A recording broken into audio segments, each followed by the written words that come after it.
All right.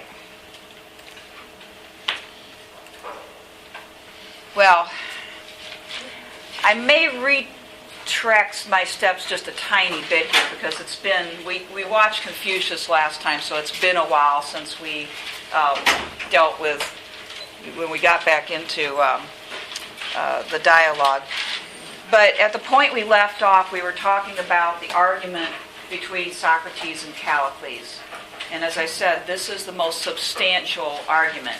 The others pale in comparison in the sense that Callicles is right. Both Polus and Gorgias are really not that great at arguing. And I think that it's really because they don't have a complete philosophy of their own, and Callicles does. And we've heard it. It's that the strong should rule. And why? Because they are the naturally better. And why don't they rule? Because they've been brainwashed by the weak and the lowly who surround them. Okay? So in that context, Socrates tries to get Callicles to do the same sort of thing the other two have done, which is to contradict himself. Okay? So that's what these arguments are about. For instance, he asks Callicles, are the better and the stronger sorts the same? Would you say that those who you call better and those who you call stronger are the same people? And Callicles agrees to that. Okay? But then Socrates comes back and says, but the many, that is those who are the vast majority, are the stronger. Because in Athens anyway, and other democracies, they have taken over and they make the laws. Well, believe it or not, Callicles, even though he obviously doesn't believe this, and you know that from what he's already said, he actually can't figure out a way immediately to refute that. Okay? They have the strength. It's strength in numbers, so it's not the strength of individual, but it's the strength of numbers, and they've actually managed to use that to gain power. So he makes a similar sort of error that the other two do. And Callicles would say he's a little bit vulnerable to that. I mean, he explains himself elsewhere in the dialogue. He's a little vulnerable to that because, as you know, he hasn't spent his life practicing the arts of argumentation. But anyway, so then Socrates says, okay, if the many are the naturally stronger, then you've just said the stronger or the better are the same, so wouldn't you say the many are the better? Callicles actually agrees to that. Again, because maybe he can't find a way out of it. Also, you get the sense that Callicles doesn't feel particularly pinned down by this argument. It doesn't really matter as much to him as it does to Socrates. He knows that even if he agrees with Socrates at certain points, that doesn't mean that he has to agree in the long run or that it changes his point of view in reality. So you get the sense that he goes along, and he may be having a little bit of trouble figuring out how to say no at these points, but it isn't changing any more than it's changed the other two. So then Socrates says, well then, and this is coming back to this term, the terms beauty and ugliness, remember, that he used with Polus. And you know how they define them. Beautiful is what is useful and pleasurable or pleasant. Ugly is what is not useful or, somehow bad for you. And so he actually argues, so the laws of the many, that is the democracy, are beautiful because they're made by the stronger. It all follows from what he's already said, but at this point Callicles is really beginning to get resistant, and he's not going to just go down this path and agree further. So you get the sense he's getting irritated, which he should be. And then finally Socrates says, well, if that's true, then their opinion, the opinion of the majority on equality and justice, is naturally right, because they're in charge, right? They're in charge, and they're the better, and their laws are beautiful. So what the majority opinion is naturally right. Okay? Well, look, I got to tell you, even Socrates doesn't believe this. Okay? It's one of those places in the dialogue where he's trying to get Callicles, just like he has the others, to contradict himself, to show that he doesn't exactly have his argument down. Okay? But Callicles doesn't go there. Unlike the other two, he senses that he is in a trap. Okay? But if you're confused by that, do know Socrates doesn't believe this either. Okay? Socrates would not agree that the opinion of the masses is naturally right just because they have the power. Okay? Socrates, in fact, thinks that justice is beyond the power of anybody to define for themselves, whether it's the majority or minority. It's something that exists. It's a permanent thing, whether people recognize it or follow it or live by it or not. Okay? So that's what he really thinks. And actually, Socrates is quite critical of democracies because they tend to believe that whatever the majority says is right. Okay? But he's using this argument just to show Callicles that there's a glitch, there's a problem. And Callicles gets angry with him, rightly so. You know, who wouldn't? He's just about gotten, but not quite, gotten into the same sort of trap that the other two got into, right after he said that they had a problem because they did so. So he accuses Socrates of playing with words, okay, of just being somebody who toys around with words, okay? And can you see why somebody might react that way? Okay. Especially if they know, which he probably did, that Socrates himself didn't quite believe what he was saying. He's arguing for the sake of showing the weaknesses in somebody else's point of view, okay? So, I mean, it's a useful thing to do, but also it sounds like you can understand why the other party might get a little irritated. You know, say what you think. I mean, that's what I would say to Socrates is, instead of trying to screw around with my point of view, why don't you tell us what you think? And I guess Polus kind of said that to him earlier. Okay. So now Callicles comes back, and this is what makes him different from the other two. Okay. He recovers. And he says, "No, Socrates, by the stronger I meant the better sort." So there he's not quite changing what he said, but completely, but a little bit here. Okay? The stronger and the better are not exactly the same if you mean physical strength. But when he uses the term strong, he means those who he defines as better. Okay? And it turns out that those who are better are those who have more of something other than just physical strength. Okay? Let's see, on page 58, we have Callicles saying, third full paragraph down, "Here's a fellow who'll never be done with trifling. Tell me, Socrates, aren't you ashamed to be playing with words at your age? If a chap makes a slip in a term, you pounce on it, as though it were a treasure trove. Do you really think that I meant anything by the stronger except the better? Didn't I inform you long ago that to me the better and the stronger are the same? Yeah. Or do you really seriously believe that if a pack of slaves and ne'er-do-wells, who have nothing strong about them except perhaps their bodies, get together and make pronouncements, I mean these are ordinances, okay, or good laws, okay? So there he tries to refine his statement, okay? The many may be strong due to their numbers, but he calls them a pack of slaves and ne'er-do-wells, okay? So in fact, the many who are these inconsequential people are not worthy. They're not worthy, and you should not call them the better. They are not the better sorts. They are the lower sorts. Okay? So we know just from that statement that for him, the better and the stronger are a different type of people. And I sort of liken this point of view to the aristocratic point of view of the Middle Ages. Okay? During the Middle Ages in Europe,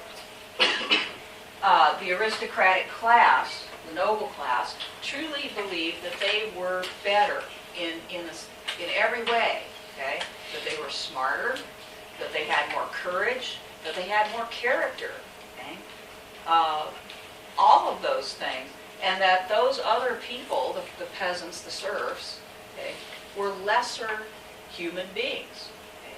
They were second class at the very least. They were of a different order. Okay?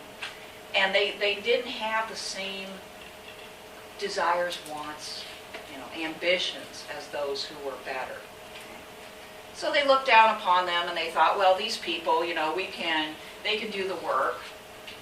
Because they really don't want anything other than just to have some food on their plate. And they couldn't possibly appreciate the things that we do. Therefore, we should have more because we can appreciate them and we can live the finer life. Okay?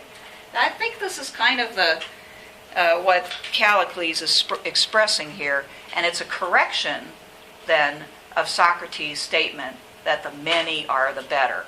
Okay? Just because they have the numbers for them doesn't mean that they're the better. In fact, they're the rabble. The vast majority of people are the rabble. Okay? And it's a great travesty for Callicles that they managed to gain power. Okay?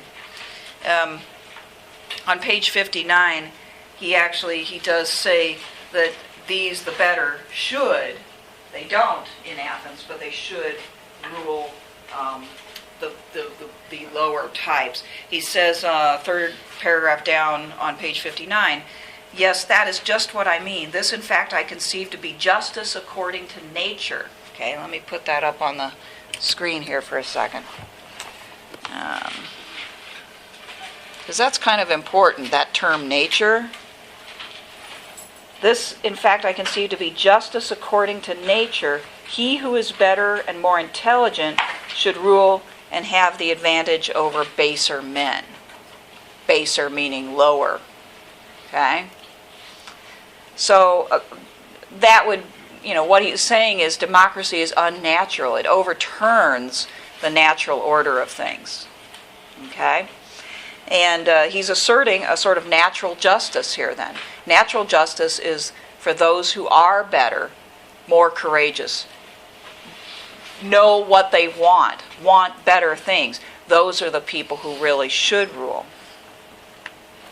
Well, Socrates tries to trip him up again by saying, well, then should he, because he is better, receive more of the provisions than the rest of us? Or ought he, in virtue of his authority, to have control over everything, yet in the consumption of food and its use for his own person, should he refrain from taking advantage of us on the pain of punishment? Should he merely have more than some, but less than others? And if Callicles, he happens to be the weakest of all, should he, the best of all, have the least? Is that the way of it, my dear friend? So he's trying to find out, what are you saying these better sorts really should have? Okay? Should they rule for the sake of the people because they're better? Or should they rule in order to obtain the things that they want? If they're going to do that, what is it that they want? Do they want more provisions, more of the things that everybody has? Okay? In other words, do they want to be wealthier? Or do they want power, more power and authority over people? Callicles' reaction is, you keep talking about food and drink and doctors and all such nonsense, but that's not what I mean at all. Okay? And then he gets him to agree to this. And by the better, do you mean the more intelligent? Callicles says, yes, I do. Okay? So, and then they go on. They're still talking about clothes and things like that. Whether they should have more, should the intelligent, and it turns out that it's not just the intelligence, as I said, but the strong desires are important too. But, Callicles is not about they should have more food and more drink and better house. I mean, that's okay, fine, but that's not what he thinks these people really, really want. Okay? And then on page 61, this is a very important part. And I think maybe I've mentioned this to you before, but this is important. I think I'll repeat it. Callicles says, how can a man be happy if he's a slave to anything? Okay? No, you shouldn't be a slave to anything. Like the masses are. Okay? They have to follow somebody else's rules. They have a job. Okay? They have to listen to other people and their opinions. No, my friend, what is beautiful and just by nature I shall now explain to you without reserve.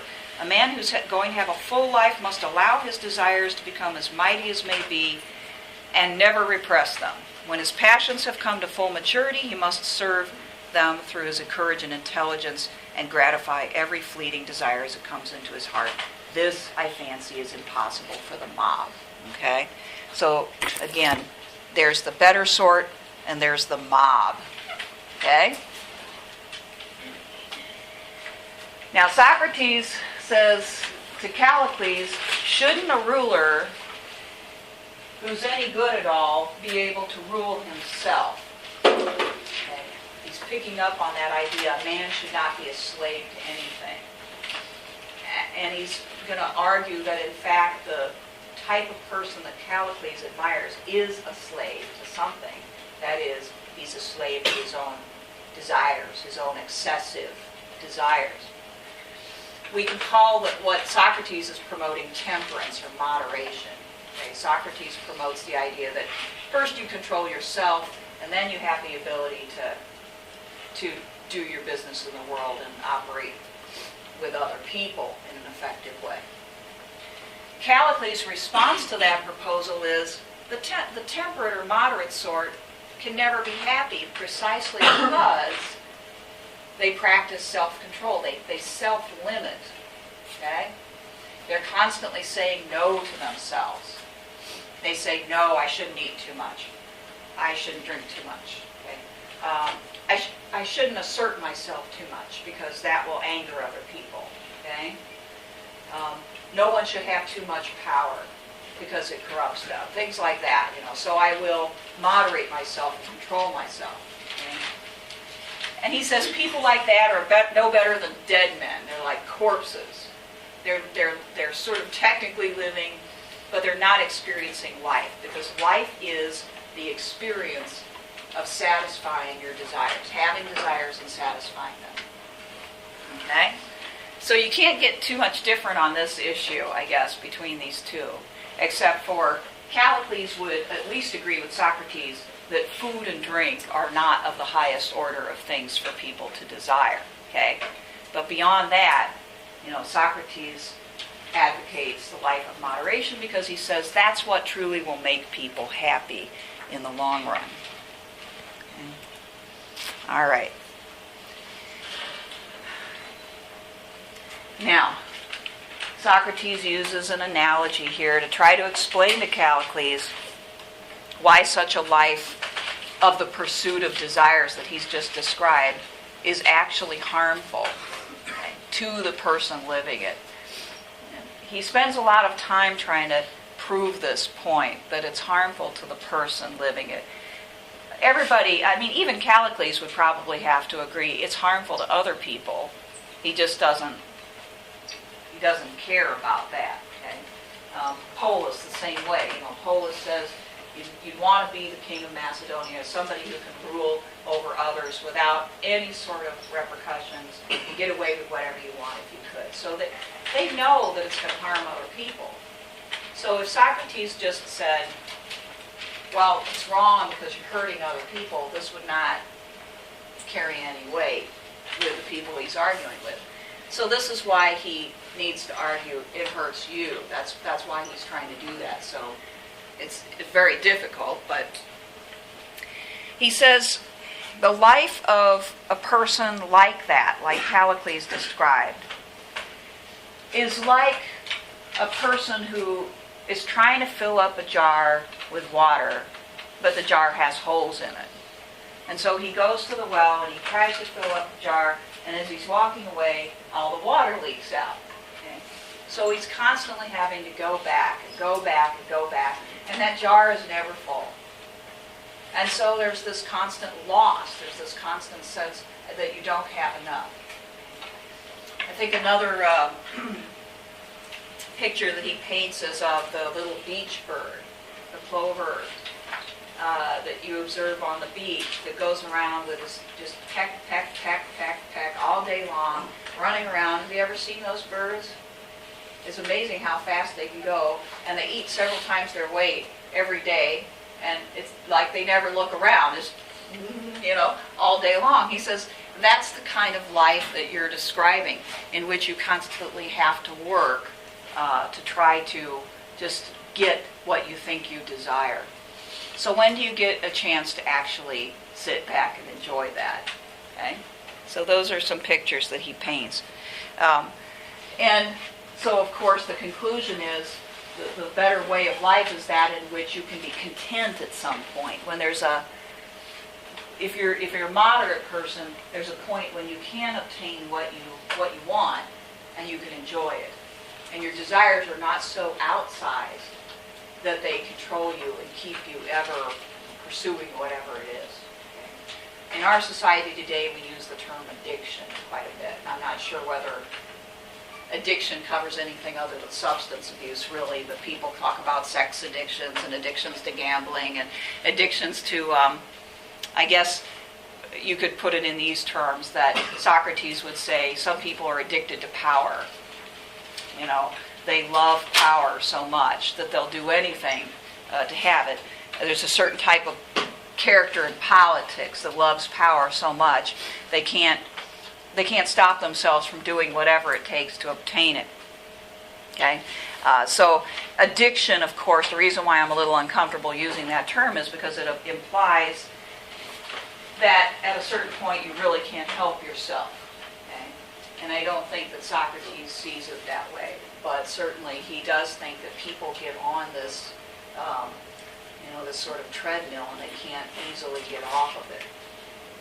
So for Socrates, he says, in order for you to enjoy life, your reason has to be in charge, not your passions, because only then will you be able to cut yourself off and be satisfied with a certain amount and be able to actually enjoy that.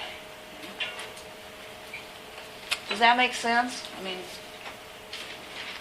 it's a difficult argument to sell to somebody like Callicles. He's very, very sure of himself, and from his perspective, who wouldn't want to be constantly satisfying their desires? Okay? It's a life of enjoyment and pleasure, and Socrates has already argued it's a precarious life in the sense that especially if you're pursuing power, which is what this dialogue's really all about, you've got other people to worry about, who can try to take it away from you, kill you, and so forth. But if you could have it, Callicles thinks that's still the most beautiful life to have. All right.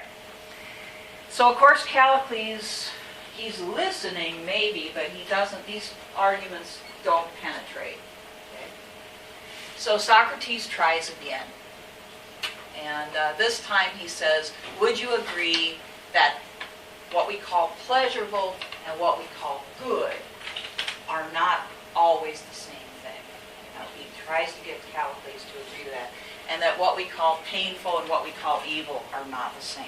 Now, this is a pretty complex argument as you read it, but it kind of boils down to this, that Socrates doesn't think these two are the same, and Callicles does. For instance, Callicles would say, whatever makes me happy is what is good. Okay, we know that already. And whatever I don't like is evil. That's the natural morality, so to speak.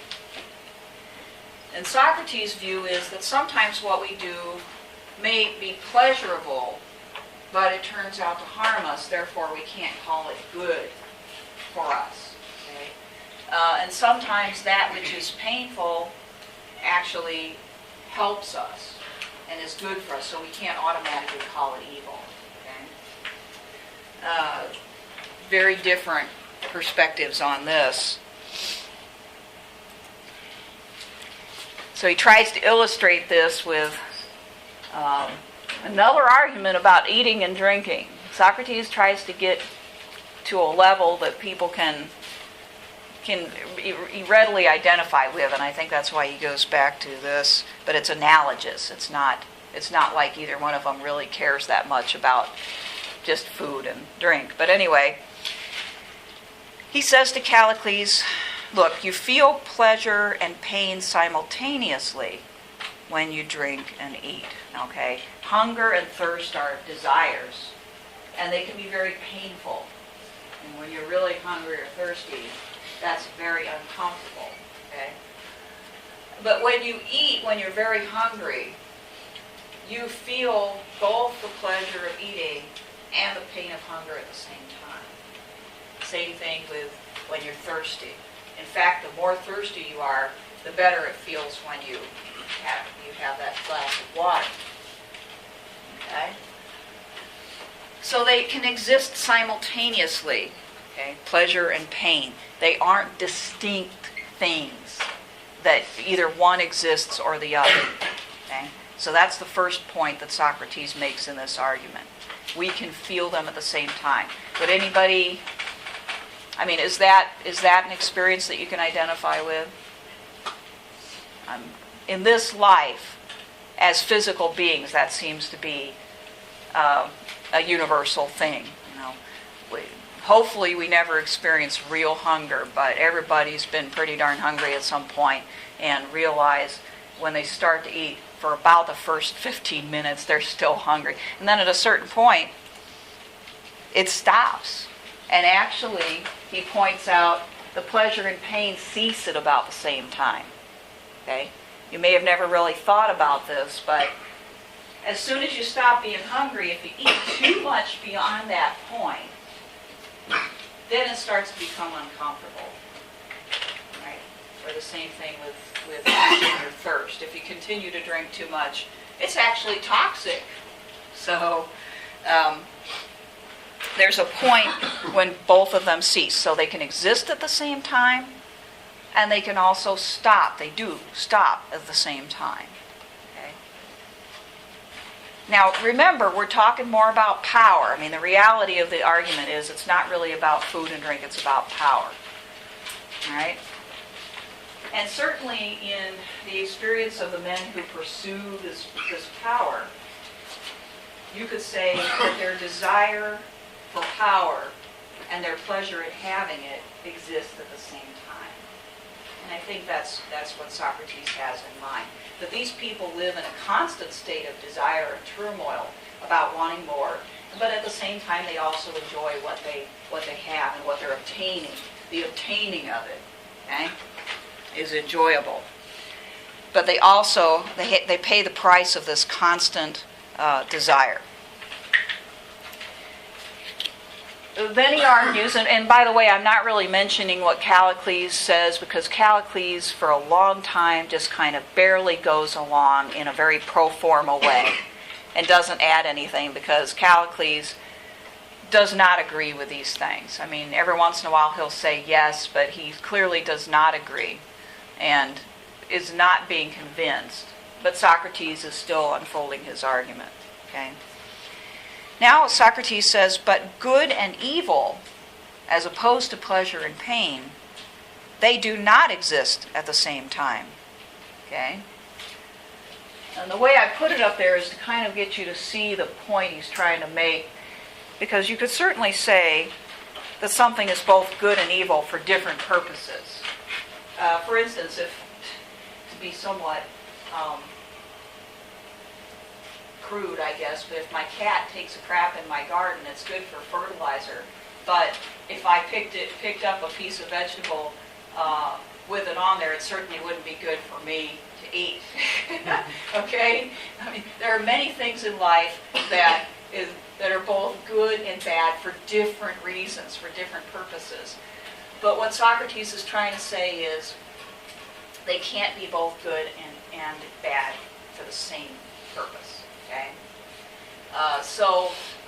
For instance, to use another example, if you're out on the ocean and you run out of water and you're far from land, that salt water from the ocean may look real good to drink. And it may actually make you feel good momentarily, but if you drink it, you're going to die faster. So it's not good for you. It's evil. Okay?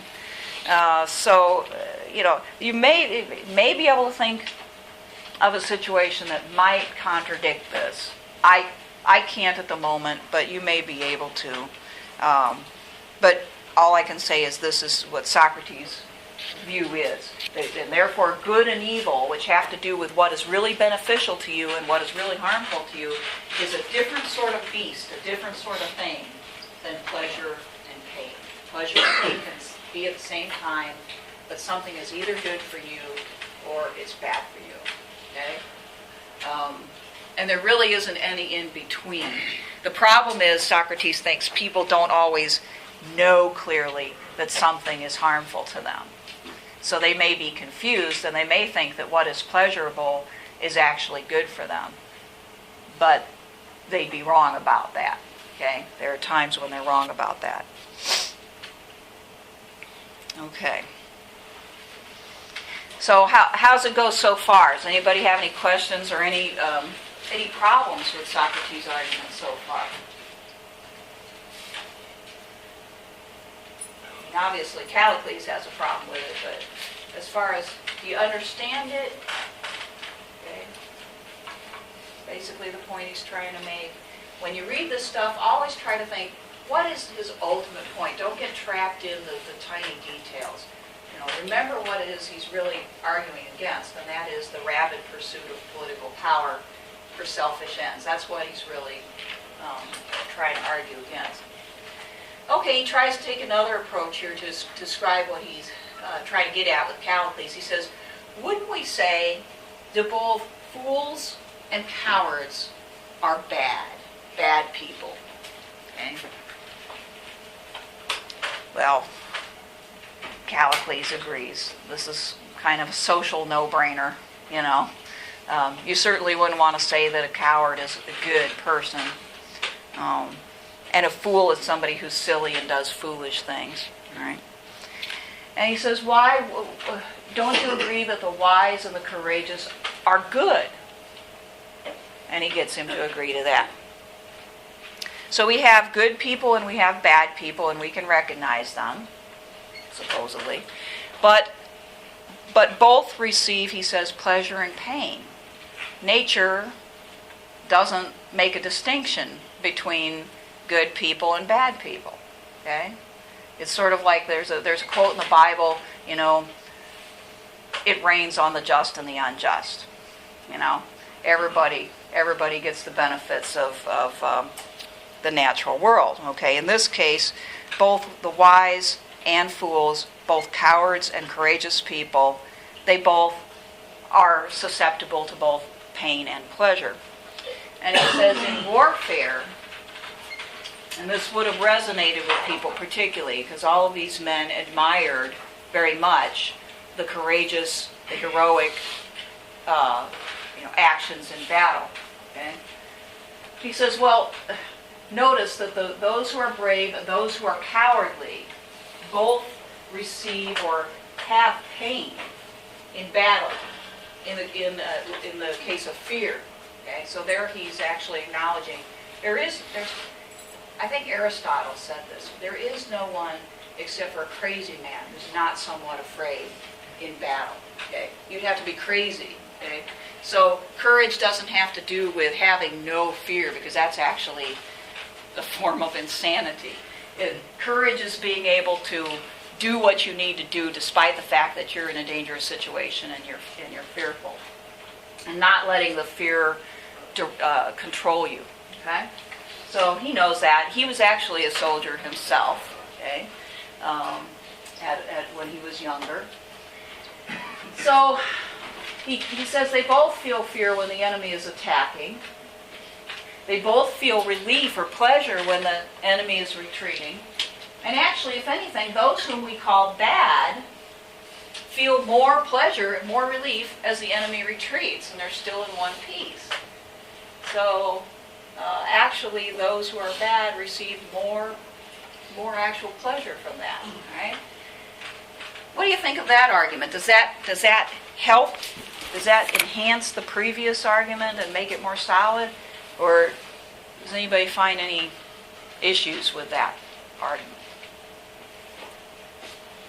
Mm-hmm. Well, it certainly, obviously, goes to Socrates' argument, but then if you, again, remove yourself from the wordplay and think about power, then that would kind of contradict being a coward, and deriving pleasure from being a coward would make you even less powerful, and you shouldn't get pleasure around powerful men. So I think it kind of be argued either way. Yeah, it's interesting. It's not the best. It's not the most complete analogy to what he'd previously argued. And he's talking about people and their quality of character and then their feelings. Okay? And that's different and a little bit harder to prove, you might say, than directly saying something that is painful for you as an individual could be good for you, or something that is pleasurable to you as an individual could be bad. I mean, it's a good point. He's right about the facts, no doubt, and probably he uses this argument precisely because the people whom he's talking to would have taken military activity to be one of the very highest and most admirable of activities. So it would have been easy for them to pick up on this argument. Now, he says down on the bottom of page 73, let me put this up here, very important statement. You do see, this is Socrates, you do see, surely, that our conversation is on the subject which should engage the most serious attention of anyone who has a particle of intelligence. In what way should one live one's life? Should it be the one to which you urge me as being the activity which best befits a man, speaking in public, practicing rhetoric, engaging in politics in the current fashion, or should it be this present life of mine immersed in philosophy? And what is the difference between the two of them? Perhaps the best way to discover this is to begin with the distinction I attempted a little while ago. When we have made it and agreed upon the fact that these two lives are actually distinct, we must inquire what the difference is and which one of them we should choose to live. Okay? I point that out because there he's getting back to, he's trying to drive us, the reader, and the people who are listening to him in this conversation, back to that central core issue. Which way of life? Which way of life should you live? That's what this is really about. And should you live the life of the rhetorician or politician? Is that the highest life, or is it this life immersed in philosophy? Now, obviously, there are other lives in between the two that you might argue might be better, but these are the two that are competing here. And we're not necessarily talking about the life of the philosopher in the sense of full-time intellectual. What we're talking about is the life of self-contemplation and, thinking about justice and trying to live a good life, okay? As opposed to, and therefore being self-limiting, as opposed to the life of the pursuit of power. Okay. All right, any questions so far before we delve into other issues? So, to conclude, all those different arguments that he uses with Callicles do not change Callicles' mind, okay? He doesn't get any real agreement. He gets a sort of forced, yeah, okay, yeah, type of agreement. It's not satisfactory. All right. So from there, Socrates discusses what he believes, as opposed to what Callicles believes, a good leader should be. Okay? So here he's just giving his view. Okay? And up at the top of page 79, he mentions the qualities of justice and self-control. Okay? And he gets Callicles to agree that justice and self-control are good qualities, which is not what he believes. And this is very, very important, because this statement makes us question, or should make us question, whether Socrates rejects all rhetoric, or whether he may actually make a distinction here between the good politician and the bad. One way of reading the Gorgias is that all politicians are bad, that anybody who uses public speaking is practicing something that's corrupt, and the only way to live a good life is to be a philosopher. So all democratic politics is bad. Okay? But what he says here makes us wonder. He says, it is these qualities, that is, justice and self-control, which the true orator will have in view in applying to men's souls whatever speech he may use. To these he will apply absolutely every one of his actions, whether he bestows a benefit or takes one away. He will always fix his mind upon this aim: the engendering of justice in the souls of his fellow citizens, and the eradication of injustice, the planning of self-control, and the uprooting of uncontrol, the entrance of virtue, and the exit of vice. Okay? Now, exactly what he means by that is a little unclear. Okay? Who is the true orator? But you certainly could make an argument based on what he says here that he envisions the possibility that there may be a politician or two out there who uses public speaking in order to do the things that he thinks are important, to make people more moderate, to make them more self-controlled, to make them more just. Okay? And actually, the fact that he's even talking to these guys supports the point of view that he may be trying to find or develop democratic politicians who are not like Gorgias, for instance. Okay? That perhaps in a democracy you can have politicians who are skilled at public speaking, but use it for the common good. Okay? And if he didn't have this in mind a little bit, why would he be talking to them? Okay? Because these are the people who are right in the middle of this social trend of admiring the power, the power grabbing, and the skillful use of rhetoric. Okay? So think about that, because up to this point it seems as though Socrates would be very dubious about any political rhetoric. But this makes us wonder a little bit. All right? So whoever this true orator is, he uses his rhetoric to instill justice in people's souls.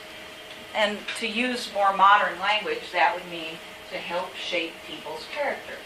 And you know that is, and we talked about this already through our discussion of George Will and his point of view. It's a controversial point of view today that a politician should make speeches or pass laws in order to somehow instill in people good character. Okay? But he believes that these traits are what people should have. They should be virtuous, they should be moderate, and a good public speaker should actually discourage people's lust for things and power.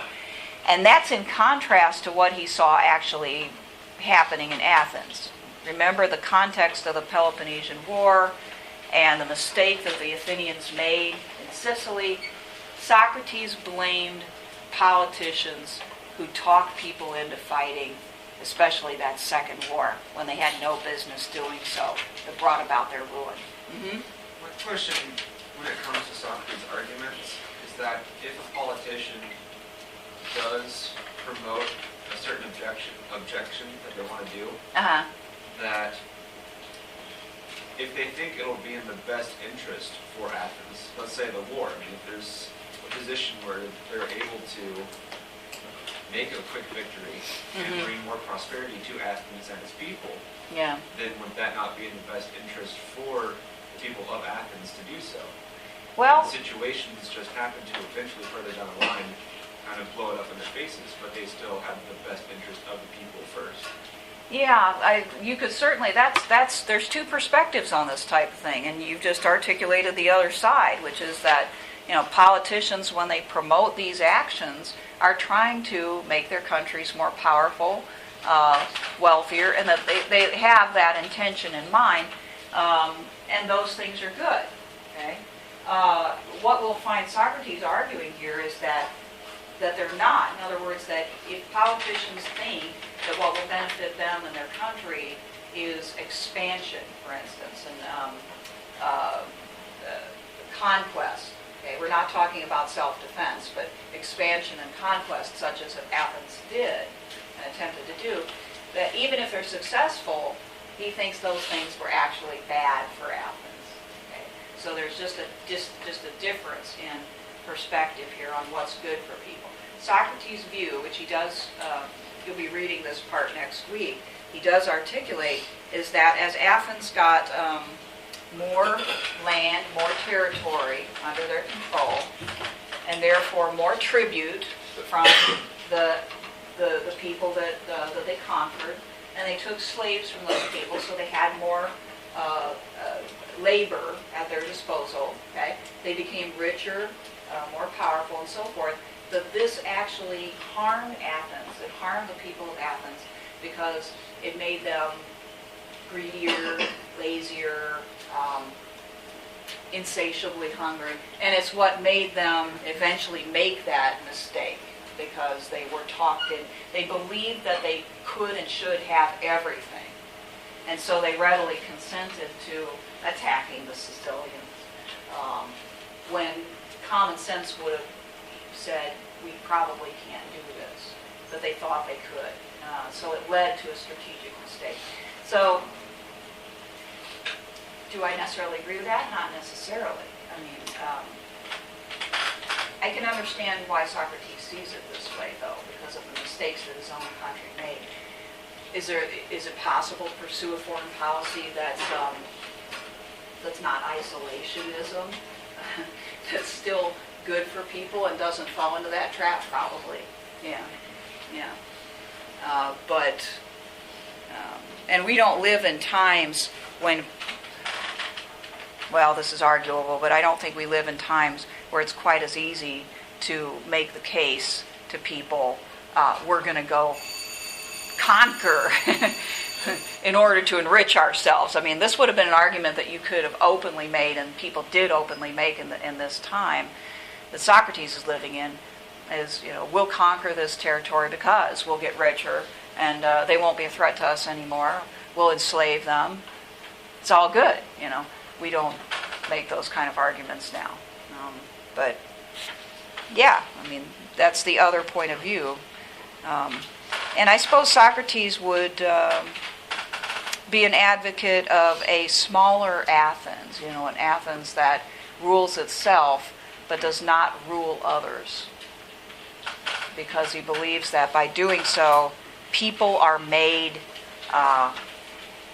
greedy, lazy, less honest. All right. So that's a good question. Any other questions that brings up, or anything else you're wondering about? Okay. So anyway, possibly Socrates does not completely condemn democracy because of this. This could be the hope, the true orator. And actually, and I say this not just based on this dialogue, but on a more general knowledge of the Platonic dialogues, the way that Plato treats democracy is really interesting. It's kind of ambiguous.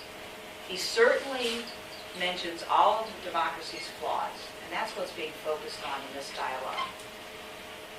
But, for instance, in the Republic, when he discusses the regime of democracy, he does point out its flaws.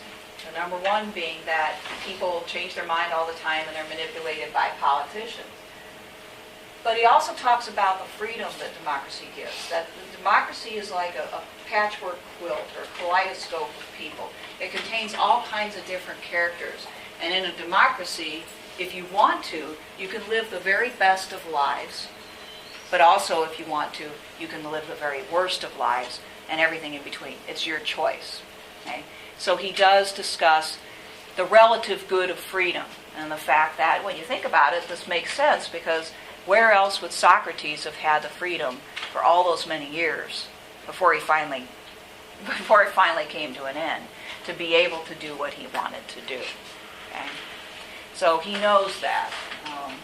And so I think, in a way, you could argue that for Socrates, for Plato, democracy is the best of the practicable regimes, that is, of those that existed during his day. If he had to choose between democracy and tyranny, which was another option, or oligarchy, rule of the wealthy, as far as where he would live and what would be most beneficial for him, you could certainly make a good argument that it would be a democracy. In the Apology, which is that dialogue about how Socrates doesn't really defend himself in his trial, he states a respect for the democratic laws. And in Crito, he tells his friends, where would I go? I'm going to stay here, even if it means my death, because I wouldn't want to live anyplace else. There's no other place where I could live where people would listen to me, or I wouldn't be considered a threat, even though he was considered a threat in his own society. So, just something to think about. All right. Now, having said all of this and made some assertions that he hasn't had to prove, here's Callicles' reaction. Well, I don't really need to put this up on the screen, but it's on page 80. He says, I don't give a damn for a single word you say. I only answered your questions to please Gorgias. Okay. So if you had any suspicions as to whether Socrates was getting any sort of agreement from Callicles, now you know he wasn't. I'm just trying to be polite here. So Gorgias wanted me to hang around and answer your questions, so I've tried my best, but I don't give a damn. Well, you can't get any more clear than that. And, his refusal does raise a serious issue, and that is, do arguments matter if the person refuses to accept them ultimately? This gets back to the issue of which is more powerful, the sword or the pen, right? Here we have a man who, it doesn't really matter if he couldn't or didn't argue all of Socrates' points. He's still going to think what he wants to think. So, are Socrates' arguments really all that powerful if they can't penetrate the minds of people like Callicles? Does anybody have an opinion on this? Of whether ideas are stronger than assertion of force, which is basically what Callicles has done. He's just said, no, I don't care what you say. Yeah. Well, I think that even, now he's saying he doesn't care, and even though he's closed-minded at the moment, just given the fact that he heard the information, he might reflect on it, or it might come up later and he not recall, just because, I'm a psych major, and they talk about that. You don't recall where you heard something from. Yeah. So you'll start to, talk about it, later, and be like, I don't remember where I got that. So the thoughts might be sinking in, but just right now, Socrates is going to hear the results. Callicles is not going to admit it in front of anybody. Definitely he's not going to do that. But I think that maybe later on, some of the things might start to kind of sink in. That's a really good point. When people at least listen, there may be another point when those arguments come back. And this may be part of the reason why you could still say Socrates' arguments are powerful or they have weight, because they're still there to be considered. For instance, if Callicles or some other listener has something happen, right, that begins to shake them loose from their opinions and start them to change their mind, then that would be a time when they might reconsider those arguments. So, yeah, that's a good point. And this is sort of similar to the point you would have to make if you were to say that what people put in writing, the ideas that people put in writing that other people can read, have power of their own, despite the fact that reality doesn't always reflect those ideas, or oftentimes does not. But eventually, they can have influence. But people have to accept them. They have to be ready to accept them. Okay, so they have their own power. Now, somebody like Callicles, though, would definitely, and Polus and Gorgias, I think all three, would say they have no power because we reject them at this moment. Okay, so again, a difference on the importance of arguments. But if you look at human history, how very important arguments are for good and for ill. There's that famous quote, by the way, if anybody was trying to recall who said that. Okay? Beneath the rule of men entirely great, the pen is mightier than the sword. Well, obviously a lot of disagreement about that, but if you think about it, those who write ideas have shaped ideologies and regimes all over the world, religions. I mean, people's lives are shaped by ideas. So there's a real argument to be made for the power, the separate power, different power of ideas. Okay. Now this is an interesting point. Okay? And remember where previously in the dialogue, Callicles had implied, or he actually said, that Socrates was unmanly, that he was lisping and prattling like a child. Okay, remember that? That was a direct insult to Socrates. Okay? And remember, Socrates didn't respond immediately with a counter on that issue. Okay? But he does eventually. I promised you he would, and he does. Socrates makes the argument, without Callicles' real involvement, that when you emphasize survival, i.e. political survival in this case, and power too much, you degrade yourself, and it's irrational. Okay?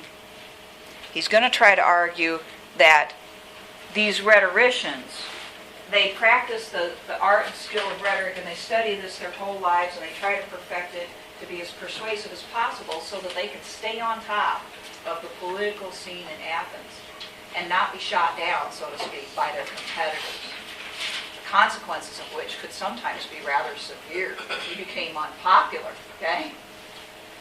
So really, real survival was at stake as well as just political survival sometimes.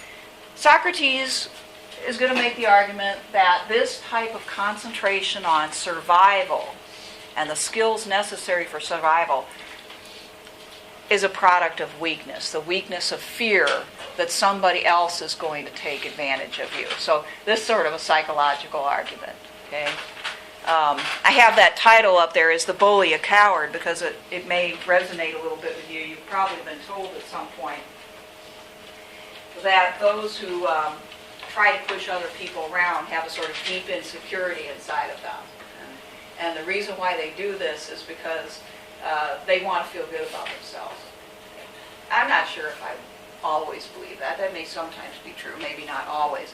But it's sort of similar to the argument that Socrates is trying to make. The person who constantly thinks about survival is living a degrading life and is really deep inside a coward, fearful of what other people might do to them.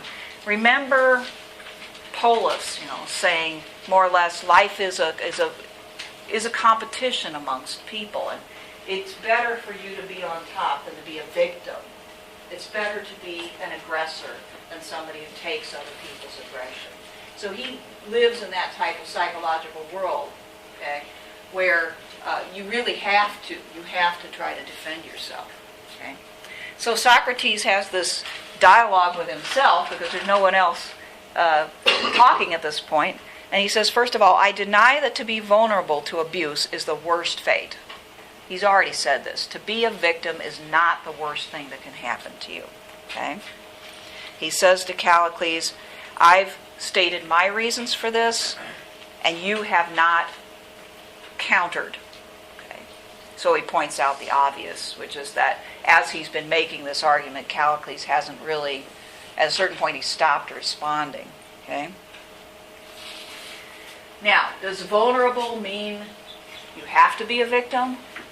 No. He's not saying to be a victim is preferable. Okay? But there's a way of life that you can live that tries to seek to remove all vulnerability, in which case you're spending almost all of your time trying to eliminate risk. Okay? And there's another way of life where you accept a certain amount of risk so that you can live the life that you want to.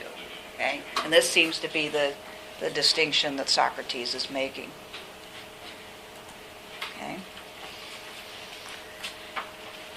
So he's strongly implying that people like Callicles are the weak ones. And remember, he's already said somebody like the dictator of Macedonia, somebody like that is actually to be pitied. Okay?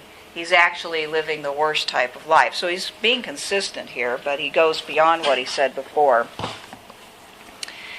Okay, and I'm going to put this up briefly because this is an important quote as well.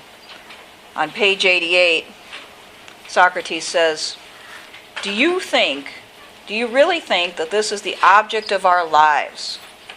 To live as long as possible, to lavish all of our care upon the cultivation of those arts which may save us from danger, just as you keep urging me to cultivate the rhetoric that may keep me safe in the law courts. Okay? So he's clearly linking the life of the rhetorician with trying to stay safe, politically safe, be on top, to win lawsuits, and so forth. And then look at this, down at the bottom of 89. After he's going on at quite some length, which is not his ideal mode of communication, but he says, Yet consider, my dear friend, whether what is noble and good may not be something rather different from the mere saving of human life, whether existence over however many years is not something which a human being, who is at the same time a rational man, must disregard. He must not cling to life, but surrender such considerations to God and have faith in the old wives' proverb that none can escape his destiny. Thereafter he must reflect upon how he may best employ his allotted span of years, whether, for instance, he should adapt himself to the form of government under which he happens to be living. That is, in this case, whether you should make yourself as similar as possible to the Athenian people, since you intend to be congenial to it and to acquire great power in the state. Okay? So pay close attention to this. Here he's assuming that Callicles is a sort of politician too, and that hasn't been really clear in this dialogue exactly what Callicles is. But he's saying here, think about it.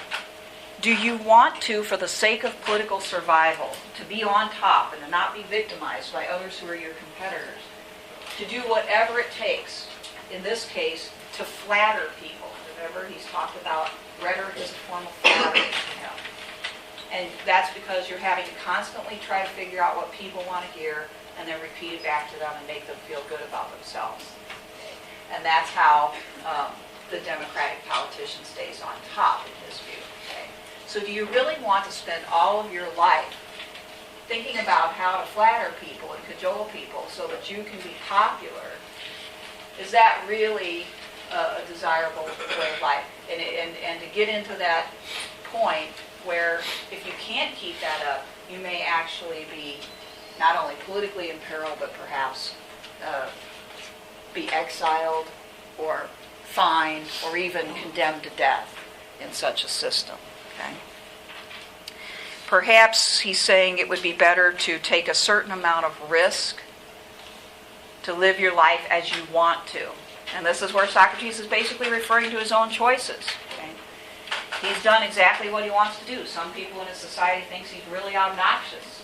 Okay? Eventually it catches up with him too. And Plato knows that when he's writing this book. Okay? He's already seen all that. And so eventually Socrates' choices did catch up with him, and he was jailed and executed.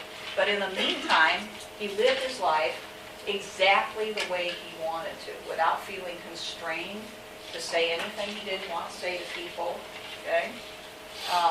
Or to act a certain way, okay? I mean, one thing we can probably all agree on is that he was definitely a nonconformist. So he's making a direct contrast between his choices and Callicles' choices, okay? So this is his answer. In effect, Callicles, you're the cowardly one. You're the one who thinks in terms of survival. You're the one who advocates flattering other people in order to stay on top. I don't do those things. So, in effect, I'm the better man. Okay? I mean, if you want to bring it down to a personal level. All right? All right, I've already read that quote, so what do you think? What do you think? I mean, does Socrates have a strong argument here? Is there a problem with it that you can see? Yeah. Well, it seems that, like, when I read it, it said that you're just constantly flattering people. So you're not really standing on your own ground. You're Right. just telling that person or people what they want to hear in order to stay above, but you're really not doing it. You're just bending yourself to their will, and you're not really standing on your own 2 feet. Right, that's his perspective. And of course, think about the politician who doesn't do this. If there's this true orator that's possibly could be there, it would be somebody who didn't flatter, that tried to use rhetoric to tell people what they really ought to hear, what they need to hear, and risks not being popular, and risks actually being rejected for the sake of telling people the truth. So I think that fits with this idea of the true orator, what he's saying there. There may be 2 different types of politicians, the one that is more interested in survival than anything else, and that engages in the flattery, engages in the constantly trying to figure out what they ought to say, and the type of politician who takes the risk, or to use that language, is vulnerable to the possibility of defeat in order to try to tell people what they need to hear and move the people in the direction they want them to go. I think that, okay, if he's saying that, like you're saying, okay, the true orator, I guess, is the better, or the most favorable position, if that's possible. Yeah. Then wouldn't, like, the politicians be closer even than Socrates? Because initially they were saying, he can't even provide for his family. You know, Yeah. he's just walking around talking all day. At least they're, actually doing something. So they're closer to being the true orator. All they have to do is kind of learn the characteristics and start to take them on. So if he's saying he's weaker than him, I kind of disagree. I don't think he's making a good point here. Yeah, there's something missing there, because Socrates, as he is, you're right, can't be that leader. He's not of the right character, and he's not willing to be that leader. So he's looking for somebody else, and it is somebody closer to somebody like Gorgias, because they have the skills of public speaking. And you need the skills of public speaking to operate in a democratic setting. But it's got to be somebody who has the values of Socrates. Right. And it's kind of interesting, both Plato and Plato's student, Aristotle, tried at points in their lives to be advisors to somebody who was in power. And maybe that's his preferred position, is to have that kind of influence, but knowing that he himself is not capable of doing that, that that's his flaw, his weakness. Yeah. Along with that, if a politician just speaks straightforward to what he thinks is best, then it would be very difficult for him to be able to take a position of power. Yep. And if that's the case, how is he then supposed to do anything if he doesn't have that position to do so? Good point. I mean, it would be a real tightrope act if he could do it well, because if he says things that simply displease people and they don't agree with, he simply won't be elected, and then he has no influence. So in order to do this, he would have to walk a fine line, wouldn't he? That's a very good point. Yeah. So would it be fair to say that Socrates thinks that all the politicians are basically cowards? Because they're not really, like he says he speaks his mind. He's not afraid to, even when he was on trial, he's not afraid. So with a politician saying whatever people want to hear, I mean, it seems to me that he would think they were the true cowards in society. I think that's fair to say, that almost all politicians in his society are the true cowards. But there may be a possibility that you could have a Democratic politician who was not. Yeah. Well, and just going along with kind of how the conversation's going, wouldn't that be like the rhetorician's supposed to have the skill to kind of persuade people? So if it was a rhetorician who had the skill of public speaking, couldn't they kind of maybe, like you said, that tightrope, they could possibly do that. If they were already in a position of power and they were trained like a skilled rhetorician, they should be able to, according to the definition here, be able to persuade the public in a way that wouldn't harm them. Yeah. And this would be a good use of rhetoric. And in real life, as I'm sure you can imagine, good politicians, when they exist, and I think they often do, people who get into politics for the right reasons because they want to do some good, they do have to walk that tightrope. They do have to consider their popularity, but they also try to consider what is actually, in their estimation, good for people. Okay? They don't start out, anyway, just thinking about doing exactly what the latest popular opinion poll said. Now, some of them end up there, okay? But I think that you can make distinctions amongst these people, and many of them, they want to do the right thing, but they have to conform to the process. And it doesn't do you much good if you're only congressman for 2 years and then you're out the door. You know, you can't get a whole lot done. So you have to take into account, it may not be full flattery, but you have to take into account that you can't just say whatever you want because you will not be able to lead in that case in a democracy. So it's a problem. It's a problem that's difficult to solve, but I think some people do. You know, and the other thing is, when you're in that situation, you cannot maintain saintly moral purity, and that's a point that Socrates makes when he deals with the myth of the Gorgias, or the myth of Tartarus and the Isle of the Blessed that we're going to talk about next week. The philosopher may be able to maintain absolute moral purity, but somebody involved in politics cannot. Okay, because they have to make those compromises. All right, well, I better let you go. We're out of time. We'll see you Tuesday.